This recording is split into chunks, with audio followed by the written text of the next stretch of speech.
আমি চলে যাব পবিত্র মক্কা শরীফে হজ পালন করতে। আশা করি আমি ফিরে না আসা পর্যন্ত তুমি ঠিক মতো রাজ্য পরিচালনা করবে। এ ব্যাপারে আপনি কোনো চিন্তা করবেন না বাবা। আমি আপনার দেওয়া আদেশ অক্ষুণ্ণ রাখতে চেষ্টা করবো।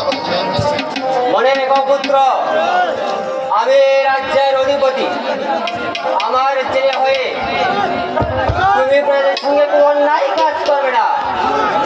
আর শুনুন সেনাপতি,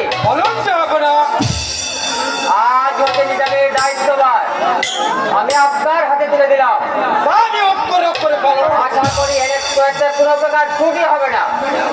নিজামের জন্য আপনি কোনো চিন্তা করবেন না। যা করে আমার জীবনের শেষ বিন্দু রক্ত দিয়ে হলেও তা আমি রক্ষা করবো। যা করা ব্যাস, আমি এবার নিশ্চিন্ত হলেন।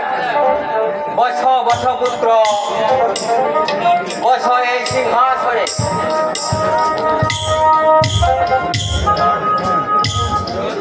ধারণ করো এই রাজ মুকুট।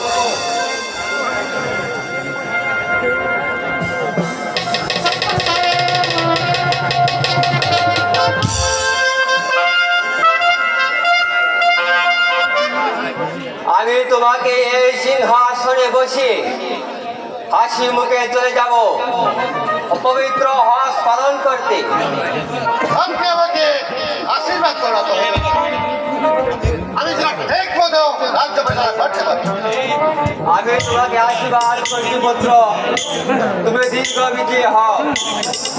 এবার চলুন সেনাপতি, তাই চলুন। তাই চলুন। আমরা এখন অন্তঃপুরে চলে যাই।